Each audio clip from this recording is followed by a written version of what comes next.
বিশেষ একটা গুরুত্বপূর্ণ প্রেস মিট করতে যাচ্ছি। আগামী 7 তারিখ জুলাই সোমবার আমরা আগরতলা শহরে মিনিস্টার অফ হোম অ্যাফেয়ার্স থেকে যে নোটিফিকেশনটা এসেছে, 1 মাস পেরিয়ে গেছে। রাজ্য সরকার, ত্রিপুরা গভর্নমেন্ট ওই ব্যাপারে এখনো পর্যন্ত কোনো ইনিশিয়েটিভ নেই। তার পরিপ্রেক্ষিতে আগরতলা শহরে একটা বড় র্যালি আমরা করতে যাচ্ছি। এই র্যালিটা হবে সম্পূর্ণ অরাজনৈতিক এবং ধর্মের ভিত্তিক নয়। এটা সম্পূর্ণ আমরা অরাজনৈতিকভাবে আমরা এই র্যালি করতে যাচ্ছি।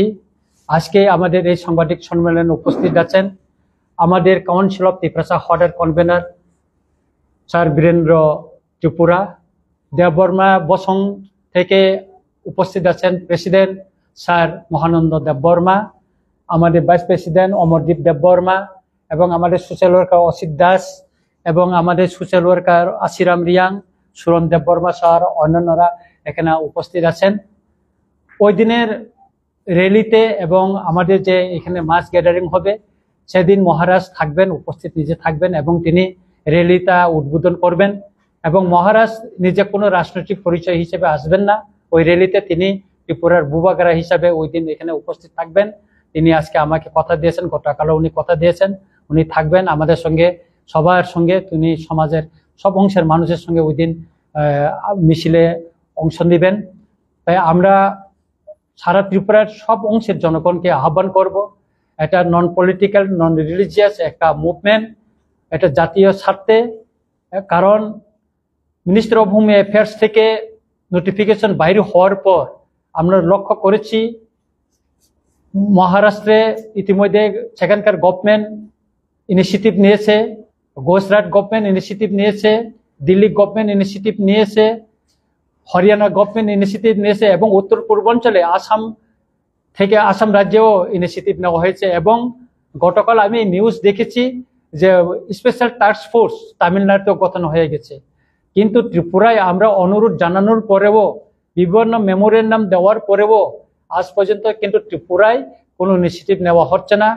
আমি কিছুদিন আগে গোমতী জেলার শাসক এবং সিপাহী জেলা শাসকের সঙ্গে দেখা করি এবং ওনার কাছে জানতে চাই 6টা প্রশ্ন করেছিলাম। আপনারা মিনিস্টার অফ হোম অ্যাফেয়ার্স থেকে আসার নোটিফিকেশন আসার পর বা ডাইরেকশন আসার পর আপনারা কি কি ইনিশিয়েটিভ নিয়েছেন?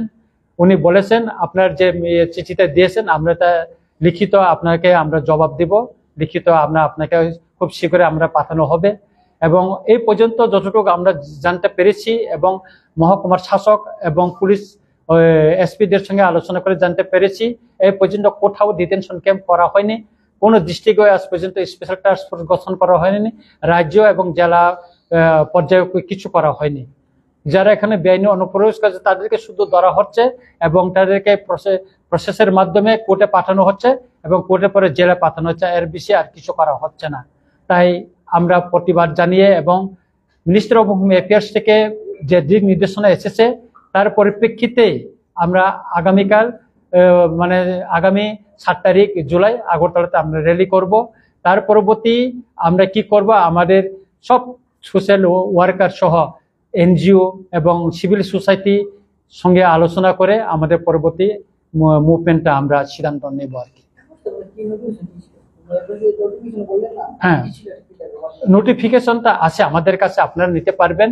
নোটিফিকেশনে বলা হয়েছে 30 দিনের ভিতরে আপনার এখানে ইলিগাল মাইগ্রেন্টকে আইডেন্টিফাই করে তাকে রিপোর্ট করতে হবে, এটা স্পষ্ট বলা আছে। এবং এখানে ডিএমদেরও একটা রুলস আছে, তাদের এখানে ডিটেনশন ক্যাম্প করা, পুলিশ এসপিদেরও একটা ইয়ে আছে, তাদেরকে আইডেন্টিফাই করা যারা ইলিগাল মাইগ্রেন্ট, কিন্তু এখানে করা হচ্ছে না এখানে। এবং এখানে আসাম রাইফেল এবং বিএসএফ এর রুলস আছে, এই যে এখানে সুনির্দিষ্ট এখানে ইয়ে আছে, কিন্তু তারাও কিছু করছে না। সুতরাং এই পরিপ্রেক্ষিতে আমাদের যে এখানে কেন হচ্ছে না সেটাই আমরা জনগণকে এবং সরকারকে বলার জন্য আমাদের এই র্যালি হচ্ছে। এবং আপনারা এই যে 19 তারিখ মে ডিটেনশন যে ডাইরেকশনে কি আছে এটা আপনারা আছে আমার কাছে আপনারা নিয়ে যাবেন। ওইটা তো স্পষ্ট কার কি রুলস আছে এখানে স্পষ্ট বলা আছে এবং সেই অনুসারে আমরা করার জন্য আমরা বলছি। आपके प्रेस कॉन्फ्रेंस के बाद जब हमने माननीय मुख्यमंत्री से पूछा था तब उन्होंने बोला है सरकार का जो काम है सरकार वो काम कर रहे हैं, कोई क्या बोलते हैं वो देखने की बात नहीं है, उनका जो दायित्व है वो निभा रहे हैं। तो आपको क्या लगता है गवर्नमेंट का जो काम चल रहा है उसमें आप संतुष्ट नहीं, गवर्नमेंट क्या काज कर रहा है? डिटेंशन कैंप बनाया, स्पेशल टास्क फोर्स बनाया, कोई जगह तो ऑपरेशन तो नहीं हुआ। तो गुजरात में तो हुआ, दिल्ली में भी हुआ, अपना महाराष्ट्र भी हुआ, तमिलनाडु में स्पेशल टास्क फोर्स गठन किया। त्रिपुरा में क्या किया? त्रिपुरा में जो इलीगल डेली आते हैं बांग्लादेश बॉर्डर क्रॉस करके उनका पकड़ते हैं, बाकी तो कुछ नहीं हो रहा है। कहा कर रहा है? मुख्यमंत्री जी आप बोलिए ना, आपने किया क्या? हम संतुष्ट नहीं है। संतुष्ट नहीं तो इसलिए तो हम रैली कर रहा हो 7 तारीख जुलाई में। तो आप क्या चाहते हैं सेंट्रल गवर्नमेंट इसमें दायित्व ले? हाँ, हम तो मांगते हैं जो मिनिस्टर ऑफ होम अफेयर से जो डायरेक्शन किया है ये जल्दी त्रिपुरा में इम्प्लीमेंट करने के लिए हम मांगे हैं। तो उत्तर पूर्वांचल में असम में वो इम्प्लीमेंट कर रहा है, वहां में ऑपरेशन किया है, आइडेंटिफाई कर रहा है ये इलीगल माइग्रेंट को। त्रिपुरा में क्यों नहीं किया? ये मतलब अगरतला में तो बस्ती है, यहाँ में तो हटाट कॉलोनी है, श्रीलंका कॉलोनी है, डाकैया कॉलोनी है, बहुत खास जमीन में यहाँ में घुसपैठिया में बस्ती बना के बैठे हैं। यहाँ में वो तो हमसे हम देख रहा है, कुछ तो नहीं कर रहा है ना। तो गुजरात में आप देखा है वहां में कितना ध्वजा लेके वहां का पुलिस लेके तो घुसपैठिया को जो बस्ती बांध दिया। त्रिपुरा में क्यों नहीं किया? हम मांगा है जो ये डायरेक्शन है मिनिस्टर ऑफ होम अफेयर से। मेरे पास लेटर भी है ना, जो डायरेक्शन जो कॉपी वो भी है। तो स्पेशली मेरे को भी लेटर है, उसमें लिखा है हमें हमारे पास है, आप देख लीजिए। ये हमें कुछ तो नहीं कर रहा है ना, इसलिए तो मांगा है। আমাদের রেলিটা রবীন্দ্র ভবন প্রাঙ্গণ থেকে প্রথমে সেখানে আমাদের জমায়েত হবে। জমায়েতে আমাদের নেতৃবৃন্দ আমাদের থেকে বিভিন্ন সোশ্যাল অর্গানাইজেশন থেকে এবং আমাদের সিভিল সোসাইটি থেকে এনজিও থেকে ওখানে বক্তব্য রাখবেন। এখানে হবে রবীন্দ্র ছত্রবাসীর ভবন থেকে দুর্গাবাড়ি, তুলসীবতী জেকশন গেট, কামান Chaumoni, post office Chaumoni, RMS Chaumoni, দৈনিক সংবাদ অফিস, কর্নেল চৌমনি, স্বামী বিবেকানন্দ ময়দান অথবা আস্তাবল গ্রাউন্ডে গিয়ে শেষ হবে আর কি। এবং সেদিনে আমাদের মহারাজ নিজে আমাদের সঙ্গে র্যালিতে থাকবেন এবং তিনি আজকে বলেছেন যে প্রেস মিটের আগে উনি বলছেন যে আমি থাকবো, তুমি বলে দাও। এখানে লোক হইতে পারে 4 হইতে 5,000 এরকম সম্ভাবনা আছে। আমাদের টার্গেট ছিল 3,000, কিন্তু এখন সবাই সমাজের সব অংশের মানুষ এই ন্যাশনাল ইস্যুটা নিয়ে এখানে আসতে চায়।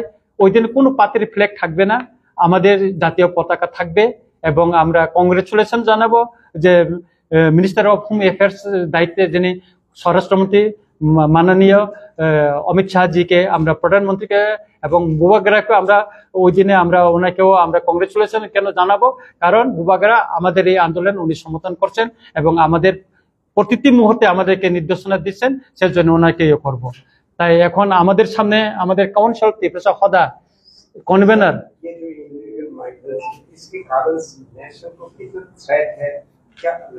नहीं, ये हमारा जो इतना भारतवर्ष में इतना घुसपैठिया आया जो हमारा नेशनल सिक्योरिटी और सुवर्णिटी के लिए बहुत थ्रेट है।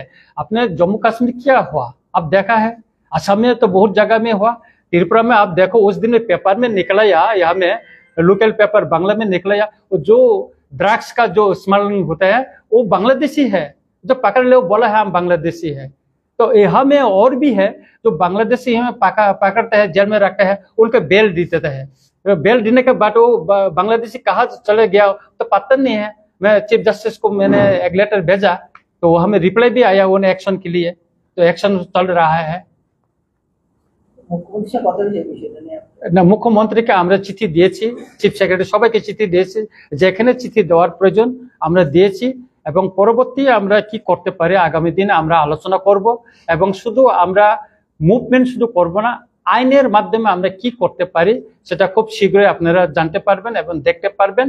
আমরা আলোচনা করার পরে সবটা তৈরি করার পরে আমরা এটা আপনাদের সামনে নিয়ে আসবো। পাশাপাশি যারা এই ইস্যুকে ধরনের যারা বাংলাদেশ থেকে যারা এখানে এসে স্থায়ীভাবে বসবাস করছে ওদের যারা কাগজ বানিয়ে দিচ্ছে ওদের বিরুদ্ধে আপনাদের কি? ওদের বিরুদ্ধেও আমরা আমার প্রতিটি চিঠিতে আমরা লিখেছি, এখানে যারা যে বাংলাদেশি অবৈধভাবে যারা এখানে এসে বসবাস করছেন, যারা কাগজ বানাচ্ছেন, তাদের যে Aadhaar card, ration card, PAN card, ওইটা জেনুইন, কিন্তু ওইটা বাইর করার জন্য যে সমস্ত কাগজ সাপোর্টিং যে ডকুমেন্টস দিয়েছে ওইগুলি সব ফেক। আমরা বলেছি আর গুলিকে চেক করার জন্য কোথায় থেকে সে আসছে। এমন এখানে আছে, আমার কাছে তথ্য আছে, আমার হোয়াটসঅ্যাপ ভরে গেছে যে বুর্জংনগরে এখন ইন্ডাস্ট্রির ভিতরে একজন চাকরি করছেন, ওনার বাবা এখনো বাংলাদেশের হেডমাস্টার। এমন তথ্য আছে যে বিধানসভার নির্বাচনে উনি প্রার্থী হয়ে জিতেছেন, এমএলএ করেছেন, এরকম লোকও আছে। পুরো তথ্য আছে, উনি আচ্ছা তা 1980 সনের পরে আছে এখানে, এরকম তথ্য আমার কাছে আছে। এমন লোক আছে পার্বত্য চট্টগ্রাম থেকে আছে, এখানে আগরতলায় বিল্ডিং বানিয়ে বসবাস করছে, এখানে আম বাগান করছে বিভিন্ন জায়গায়। এবং পার্বত্য চট্টগ্রামের থেকে এমন লোক আছে এখানে, মানে আমি যখন রাজশাহী বাড়িতে যাই বা অন্য অংশে যাই, মানে কি বলবো, সেখানকার মানুষ, গ্রাম সেখানে তৈরি হয়ে গেছে, বাগান হয়ে গেছে, প্রচুর লোক ঢুকছে। শুধু এটাই নয় যে ইলিগাল মাইগ্রেনের জন্য কিছু কিছু যেটা এডিসি এলাকা ইতিমধ্যে এডিসি বহির্ভূত করে দেওয়া হয়েছে। বিশ্রামগঞ্জ ওটা একসময় এডিসি এলাকা ছিল, কিন্তু এখানে জনসংখ্যাটা যখন নন ট্রাইবেল বেড়ে গেল, এটা এডিসি বহির্ভূত করা হলো।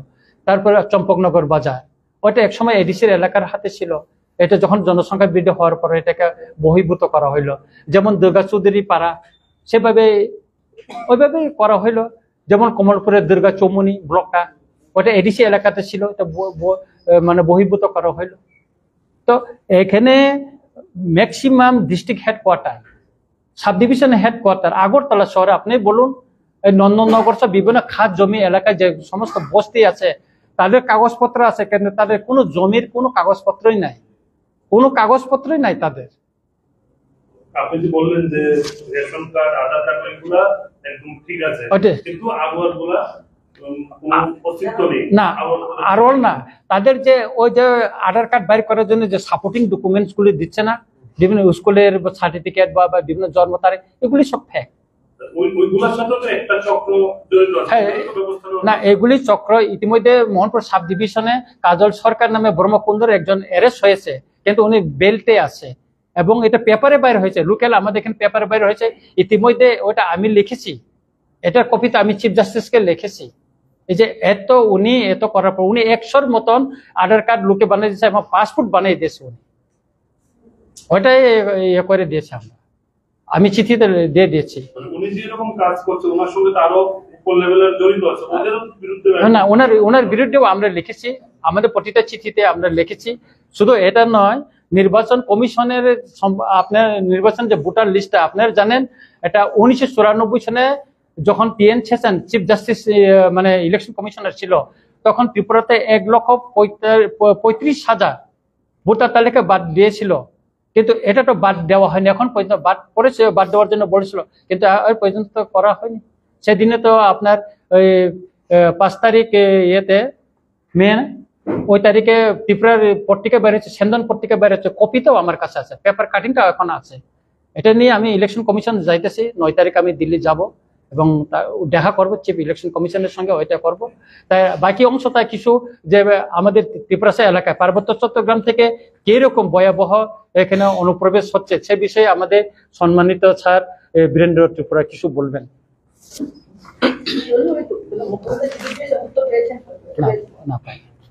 নমস্কার, নমস্কার সাংবাদিক ভাইদের। আমাদের মাননীয় বিধায়ক যে কথাগুলো বলছেন, শুধু মাননীয় বিধায়ক বলে নয়, সেটা ত্রিপুরা রাজ্যের আপামর ত্রিপুরাবাসীর এটা একটা নিরাপত্তার কারণে, অস্তিত্বর কারণে আমরা এই যে মুভমেন্টটা করতে বাধ্য হচ্ছি। প্রথমত যে আলোচনা আপনাদের থেকে এসছেন বা প্রশ্ন আকারে এসছেন, আমি দেখেছি যেসব এলাকায় বিশেষ করে বাইরে থেকে লোক এসছে পার্বত্য চট্টগ্রামে, আপনারা নিশ্চয়ই জানেন, আমাদের মাননীয় বিধায়ক অলরেডি উল্লেখ করেছেন যে নারকেল কুঞ্জ, এটা এক সময় ত্রিপুরা ইয়াংদের অধ্যুষিত এলাকা। এটা দুমুর বান হওয়ার সময় এখানে চাকমারা ছিল, আমি নাই বলবো না, কিন্তু ছিল। এখন যারা আনারস বাগান আম বাগান করেছেন তারা সম্পূর্ণ অবৈধ অনুপ্রবেশকারী, চট্টগ্রাম থেকে এসছে। এবং বাংলাদেশ থেকে যখনই আমাদের ওসি সাহেবের সঙ্গে আমি দেখা করেছিলাম, ওসি সাহেব যখন যেসব লোকগুলোকে ধরে নিয়ে আসেন দলে, তারা আধার কার্ড দেখাই দেয়, তাদের ভোটার কার্ডও দেখাই দেয়। এটা এরকম হয়, যার কারণে গন্ডাছড়া সবচেয়ে বাংলাদেশি দোকান, চট্টগ্রাম থেকে দোকান, তারা ডাবল এই সিটিজেনশিপ নিয়ে রয়েছে। চট্টগ্রামের মধ্যে খাগড়াছড়ি, পানছড়ি, রাঙ্গামাটির লোকগুলা সবারই এ টু জেড তাদের ইন্ডিয়ান ভারতীয় নাগরিক সার্টিফিকেট রয়ে গেছে। এবং এখানে চাকমা আদমের, এখানে প্রীতি চাকমা গ্রুপ, এই ত্রিবঙ্গিল চাকমা গ্রুপ, এই লোকগুলা এখানে বসবাস করছে। এটা ভারত সরকার জানে, আমি এখানে বিস্তারিত কিছু বলবো না। এই লোকগুলা এখানে বসবাস করছে এবং বাংলাদেশ থেকে এসে শিলাছড়িতে পড়াশোনা করেছে, শিলাছড়ি থেকে ডাইরেক্ট দিল্লিতে পড়াশোনা করছে। এখন উনি সুপ্রিম কোর্টের অ্যাডভোকেট। তার জায়গা জমি ত্রিপুরা রাজ্যে না হলেও 1000 খানি রয়ে গেছে, তার নামে আম বাগান আছে। আপনারা বিশ্বাস করবেন কিনা জানি না, আপনারা ডাইরেক্ট প্রত্যক্ষ করুন, নারকেল কুঞ্জ যান, এই আম বাগান কার খোঁজ করুন। কিছুদিন আগে চাকমা ধরা পড়েছে বৌদ্ধওয়ালিতে, তার নিজস্ব আম বাগান আছে ইয়েতে। এখানে যত সব গুলমাল বা বন্দুক এইসব নিয়ে আছে, ধরা পড়েছে কে?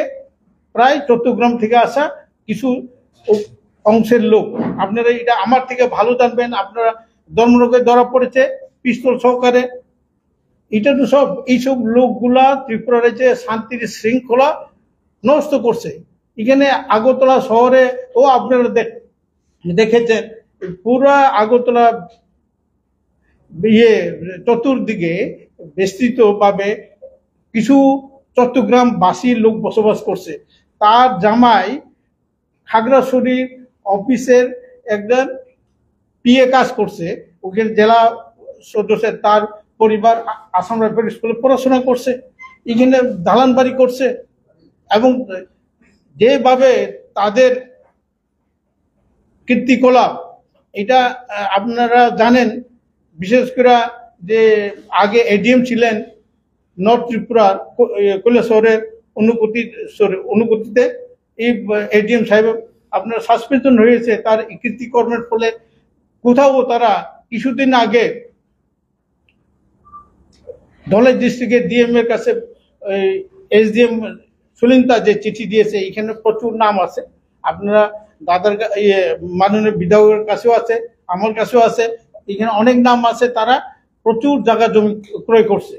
এখানে বিশেষ করে দেখা যায় এখানে ডিসি ছিলেন, এসডিএম ছিলেন, এই লোকগুলা বিডিও ছিলেন, এই লোকগুলা এখানে জায়গা ক্রয় করছে। তারা কোথায় থেকে আসে? চট্টগ্রাম থেকে তো আসেই, এর ছাড়াও তারা আসে অরুণাচল প্রদেশ থেকে। কিছুদিন আগে পেমা খান্ডু অরুণাচলের মুখ্যমন্ত্রী বলেছেন আমাদেরকে দুটো সমস্যা, বড় সমস্যা আছে।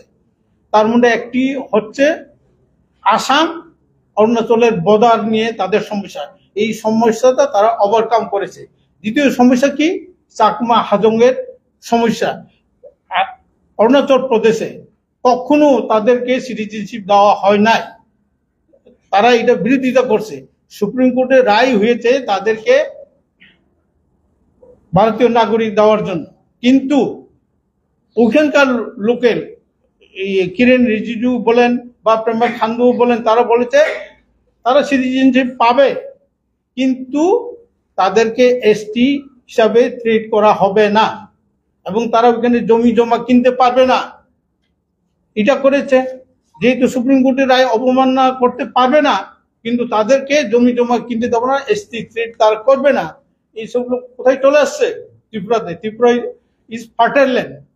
মিজোরাম থেকে আপনারা জানেন যে 5 জন ছাত্র এমবিবিএস ইঞ্জিনিয়ার পড়তে সিলেকশন হয়েছিল, তাদেরকে দেওয়া হয়নি। তাদেরকে কেন দেওয়া হয়নি? তাদের বলছে যখন চাকমা অটোনমাস ডিস্ট্রিক্ট কাউন্সিল হয়েছে তাদেরকে ফোরফাদার হিসাবে তাদের লিস্ট দেখাতে হবে, তারা দেখাতে পারেনি, যার জন্য তাদেরকে সিলেকশনটা ক্যান্সেল করা হয়েছে। আর ত্রিপুরায় যে বাংলাদেশ থেকে মা বাবা আছে আর এখানে গিয়ে চাকরি করছে, টিসিএস টিপিএস আইএস অফিসার হয়ে ঘুরছে, গাড়ি ঘোড়া নিয়ে ঘুরছে। কার চাকরি নিচ্ছে? আপনার আমাদের। শুধু তাদের বলে নয়, যারা বাংলাদেশ থেকে যারা অবৈধ আছে তারা এখানে আছে, যে মাননীয় বিধায়ক বলেছেন এমএলএ হয়ে গেছেন, এই লোকগুলো কার চাকরি খাচ্ছে? ত্রিপুরাবাসীর চাকরি খাচ্ছে, ত্রিপুরার আয়টা তারা নিয়ে যাচ্ছে। এবং তারা ত্রিপুরার যারা আদিবাসী, আমি জানি, আমি কলেজে 1976 কলেজে পড়েছিলাম।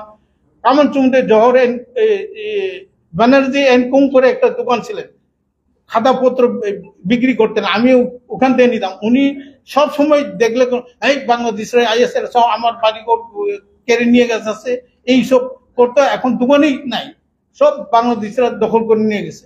আমার পরিচিত, আপনারা ভালো করে চিনবেন, সঞ্জিত পাল, ত্রিপুরার যে প্রথম রঞ্জি ট্রফির সেঞ্চুরিকারী, সেই সঞ্জিত পাল আমার সঙ্গে চাকরি করার সুবাদে আমার আন্ডারে ছিল, আমি গ্রামীণ ব্যাংকে ছিলাম। ওনার দোকান বাবা বয়স্ক হওয়ার কারণে এই দোকান যারে দেওয়া হয়েছে, এই দোকান তারা ফেরত পায়নি। আমি প্রশ্ন করি, প্রশ্নটা হচ্ছে যে আপনারা সরকারি শরিক দল, আপনি একজন বিধায়ক, আপনারা এই যে এগ্রিমেন্ট সেটা 1 বছরও পূরণ হয়েছে না, যার ফলে আজকে মুভমেন্ট। আপনারা সরকারের বিরুদ্ধে অভিযোগ যে আপনারা যে এই অনুপ্রবেশ নিয়ে যে অভিযোগ, এটা স্টেট গভর্নমেন্ট পাত্র হইতে আছে না, সেন্ট্রাল গভর্নমেন্টের নির্দেশও মানছেন না, আপনারা কেন সরকারে আছেন? আমরা ইতিমধ্যে আমি বলে দিয়েছি, আজ সকালেও 10টার দিকে আমি মহারাজের সঙ্গে কথা বলেছি, আমরা রেডি আছি সরকার থেকে। কারণ কেন আমরা সরকার থেকে নেমে যাব বা আমাদের সমর্থন প্রত্যাহার করব, এটা মোটামুটি আমরা রেডি হয়ে গেছে। এবং আমাদের মাননীয় যে এমপি টিটি সিং দেবী, উনিও সমর্থন মানে বিজেপি থেকে রিজাইন দেওয়ার জন্য উনি তৈরি হয়ে গেছেন। আমরা মোটামুটি রেডি। এবং সম্ভবত যদি আমাদের ইয়ে হয়, এই জুলাইয়ের 20 তারিখের ভিতরে হয়তো দিল্লিতে উচ্চ পর্যায়ে আমাদের একটা মিটিং হওয়ার সম্ভাবনা বেশি আছে। আর মহারাজের সঙ্গে আমি 9 তারিখে দিল্লি চলে যাচ্ছি। তারপরে 1 বছর এখানে সরকারের সঙ্গে আমরা ত্রিপাক্ষিক চুক্তির পরে আমরা ইয়ে করেছি, কথা বলেছি, অনেকবার মিটিং হয়েছে, জয়েন্ট ওয়ার্কিং গ্রুপের মিটিং আমি নিজেও গিয়েছি। করছে না, কিছু ইয়ে হচ্ছে না। ত্রিপুরাতেও যে ইয়ে হচ্ছে, এখানেও তো কিছু করছে না। আমরা বারবার মাননীয় মুখ্যমন্ত্রীর সঙ্গে দেখা করেছি বিভিন্ন বিষয়ে, কিন্তু কিছু ইয়ে হচ্ছে না। তাহলে আমরা এই সরকারের থাকার কি অর্থ আছে? আপনারা বলুন, ত্রিপাক্ষিক চুক্তি 1 বছর হয়ে গেল, বেশি ইলেকশন হইতেছে না। এখানে 125 অ্যামেন্ডমেন্ট বিল করে এডিসির হাতে ক্ষমতা পাঠানোর কথা, দেওয়ার কথা। এটা আমার কথা না, 2018 এবং 2023-এর বিধানসভার যে নির্বাচনের যে ম্যানিফেস্টো, বিজেপির ম্যানিফেস্টো, সেখানে আছে। সেটা আজকে সংসদে তুলে তারা বিল পাস করছেন। এটা শুধু ত্রিপুরার জন্য না, 125 অ্যামেন্ডমেন্ট বিলটা, ওইটা উত্তর পূর্বাঞ্চলের 10টা এডিসির জন্য, এটা ওটা করছে না। তাইলে আমাদের কাউন্সিলে 2টা ইয়ে আছে, ভ্যাকেন্সি আছে, এটা বাই ইলেকশন হচ্ছে না। তাহলে এই সরকারের অধীনে থাকা বা তাদেরকে সমর্থন করা আমাদের আর কি প্রয়োজন আছে? আমরা সেজন্য আমরা লাস্ট মাননীয় স্বরাষ্ট্রমন্ত্রীর সঙ্গে আমরা দেখা করব। কারণ যেহেতু আমাদের অ্যালায়েন্সটা, আমাদের ইয়েটা দিল্লির সঙ্গে হয়েছে, সেখানে আমরা কথা বলবো। তারপরে আমরা মোটামুটি সমর্থন প্রত্যাহার করার দিকে আমরা মোটামুটি তৈরি হয়ে নিচ্ছি। আমাদের সবাই 13 জন আমাদের এমএলএ মিনিস্টার আমরা রেডি আছি, এবং আমাদের এমপিও রেডি আছে। আমরা লাস্ট দেখা করব, তারপরে আপনারা জানবেন যে আমরা কোথায় যাই।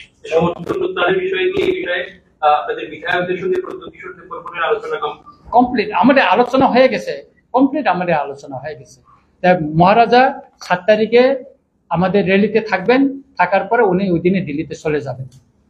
আমাদের মোটামুটি আমরা ওই দিকে চলে আগাচ্ছি। আপনারা দেখছেন আমাদের কিছুদিনে রাজনৈতিক পরিস্থিতিটা কোন দিকে গড়াচ্ছে। আমি তো রেগুলার বলে যাচ্ছি এই সরকারের সঙ্গে থাকার আর প্রয়োজন নেই। না, সমর্থন আছে, ওনার সমর্থন নিয়ে তো আমরা বলছি। আমরা তো সমর্থন নিয়ে তো বলছি, মহারাজ নিজেই তো বলছেন, আমরা কেন সমর্থন করবো? 1 বছর আমরা দেখেছি, আমরা বিরোধী দল থেকে আমরা ছেড়ে সরকারের সঙ্গে এসেছি। আমাদের প্রতিশ্রুতি দিয়েছে, আমাদেরকে আমাদের যে অধিকার, ল্যান্ড রাইটস এর কথা, পলিটিক্যাল রাইটস এর কথা বলা হয়েছে, চুক্তিতে কি আছে? এটা কথা আছে, কিছু তো করছে না। তাহলে এই সরকারের অধীনে আমরা কেন থাকবো? আজকে আমাদের 2জন তিনজন ক্যাবিনেট মিনিস্টার হওয়ার কথা, দুইজনে তো আমাদেরকে, একজন প্রতিমন্ত্রী আর একজনকে তো ক্যাবিনেট মিনিস্টার করে রাখছে। শপথ গ্রহণ অনুষ্ঠানে কি এই জন্য জানেন আপনারা? না, শপথ গ্রহণে বিভিন্ন মিনিস্টার বা ওনার বিভিন্ন এসেছিল, কিন্তু শপথ গ্রহণের যে মিনিস্টারকে সম্প্রসারণ যে করা হচ্ছে, সেটা যদি আপনার সবার সঙ্গে আলোচনা করে যদি করতো তাহলে সবাই সন্তুষ্ট হইতো। কিন্তু আমরা একটা সরকারের শরিক দল হিসেবে আমাদের সঙ্গে তো আলোচনা করেন। আমাদের মাননীয় মুখ্যমন্ত্রীকে দিয়ে রাত্রে ওয়েস্ট ডিস্ট্রিক্টের ডিএম রাত্রে ওনাকে হোয়াটসঅ্যাপে মেসেজ পাঠিয়েছে 9:30টার দিকে। আমি মহারাজের সঙ্গে 9:30টার সময় কথা বলেছি, তখনও উনি জানতে পারেন যে ত্রিপুরার মন্ত্রিসভা সম্প্রসারণ হচ্ছে। আমি বললাম আমাকে কাজ দিয়েছে যে এরকম এরকম, আমি তো এখনো জানতে পারিনি বলছেন। যেহেতু আপনারা বহুদিন ধরে বিভিন্ন রাজনৈতিক জনজাতি উপজাতি সবার জন্য আন্দোলন করে থাকেন, কিন্তু উপজাতিদের একটি বক্তব্য, আপনারা মূলত যে বিষয় নিয়ে ইচ্ছারতা দল গঠন হয়েছিল তাদের সেই দাবি থেকে আপনারা পিছিয়ে গেছেন, আজকে আপনার শরীর দল হিসেবে দূরে চলে যাচ্ছেন। কিন্তু আপনার যে মূল দাবিটা ছিল ক্যাডারটি প্ল্যানেট, সেটার জন্য আপনারা এত বড় পদক্ষেপ নেননি কেন?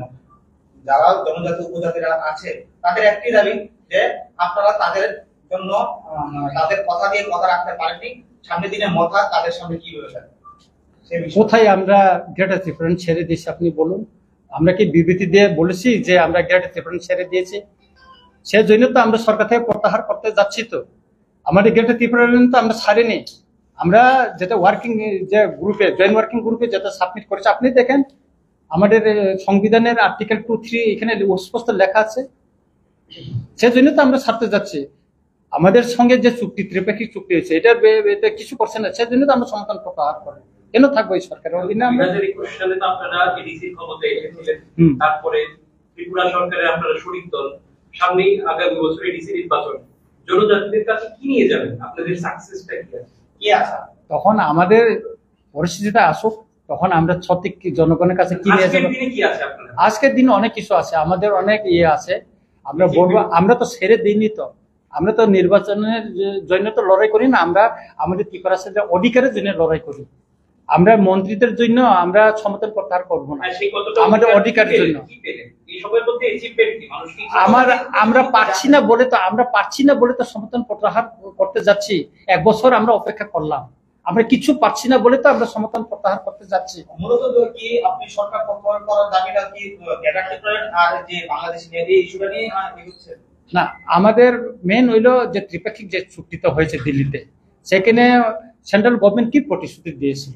আমাদের ল্যান্ড রাইটসের কথা বলেছিল, আমাদের পলিটিক্যাল রাইটসের কথা বলেছিল, কালচারাল ডেভেলপমেন্টের কথা বলেছিল। এটা তো লেখা আছে। পলিটিক্যাল রাইটসের কথা কি? আমাদের যে অধিকারগুলি এডিসি এলাকায় হোক বা বাইরে হোক, যে অধিকারগুলি, সেটাকে তারা ইয়ে করার কথা। আমাদেরকে এখানে স্টেটে আরো এমএলএ সিট বাড়তে পারে।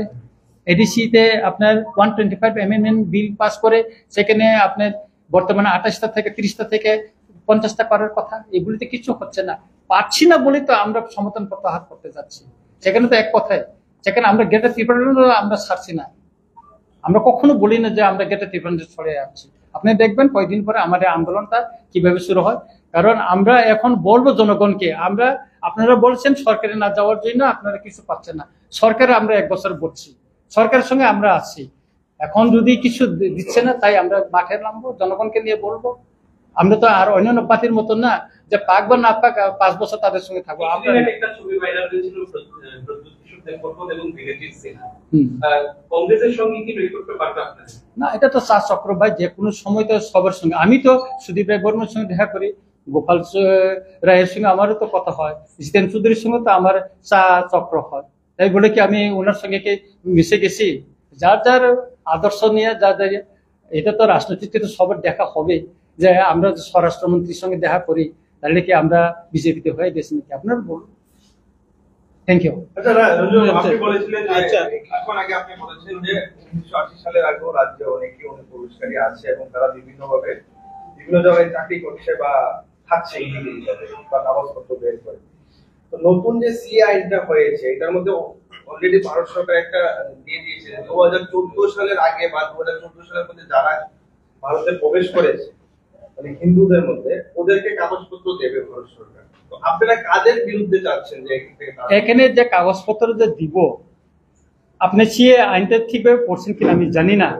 সিএ ফর্মটা যদি ফিল আপ করতে গেলে আপনাকে বাংলাদেশে যে আপনি বাংলাদেশ থেকে আছেন সেখানকার জমির পত্র বা আইডি কার্ড বা আপনার পাসপোর্ট অথবা ইলেকট্রিক বিল, ওইগুলি কোনো না কোনো ডকুমেন্টস আপনাকে ওইখানে ফিল আপ করতে হবে। আমি বিধানসভায় প্রশ্ন দিয়েছিলাম, মাননীয় বিধায়ক সুদীপ রায় বর্মন প্রশ্ন দিয়েছেন, আজ পর্যন্ত সিএ লাগু হওয়ার পর ত্রিপুরা কেউ এই পর্যন্ত ফর্ম ফিল আপ করেনি, একজনে ফিল আপ করেনি। তাইলে যে যারা এখানে আছে বাংলাদেশ থেকে এই হিন্দুরা যারা নির্যাতিত হয়ে আছে, ওখানে তারা যে নির্যাতিত হয়ে বর্ডার ক্রস করে ত্রিপুরায় আসার পরে তাদের প্রথম দায়িত্ব হচ্ছে কোনো না কোনো থানায় গিয়ে জানানো বা কোনো প্রশাসনের কাছে তাদের জানানো যে আমরা বাংলাদেশে নির্যাতিত হয়ে আমরা ভারতে ত্রিপুরা রাজ্যে এসেছি। এটা নথিভুক্ত করতে হবে। কেউ তো করেনি ত্রিপুরায়, কেউ করেছে? এমন তো কেউ তো করেনি। আজকে যে ক্যাম্পের বাজার কেন হলো? আগে যে 71 সনে যারা রিফিউজি আসলো তাদেরকে ওখানে রাখা হয়েছিল, সেজন্য ক্যাম্পের বাজার হয়েছে। ওইরকম বহুত আছে এখানে, অনেক ঘটনা। এই যে Sachindranagar colony, Sukhmoy colony, Vivekananda colony, অনেক কলোনি আছে। কোথায় থেকে আছে ওরা? আপনি ভেরিফিকেশন করুন, তারপরে আপনার সিএ তো তারা তো অ্যাপ্লাই করলো না। এখন আবার নতুন ভোটার তালিকা বিহারে শুরু হচ্ছে, স্পেশাল ইন্টেনসিভ রিভিশন বাইরে হচ্ছে। তো এটা বাইরে হলে তো আপনার আপনাকে নাগরিক আপনি নিজেকে প্রমাণ করতে হবে, এটা আমাকে কিছু করতে হবে না। শুধু ওইটা না, আপনার আরওয়ারটা চেক করলে তো ধরা পড়বে সে কোথায় থেকে আসছে। আরওয়ারটা চেক করুন না। এমন এক তথ্য আছে আগরতলা শহরে তার কোনো জমিপত্র নাই, কাগজপত্র সব আছে, উনি বাড়িতে থেকে সারাটা জীবন শেষ করে দিচ্ছে, সরকারি চাকরি করছে, এরকম তথ্য আছে আমাদের কাছে, নথি আছে এরকম। ঠিক আছে, থ্যাংক ইউ।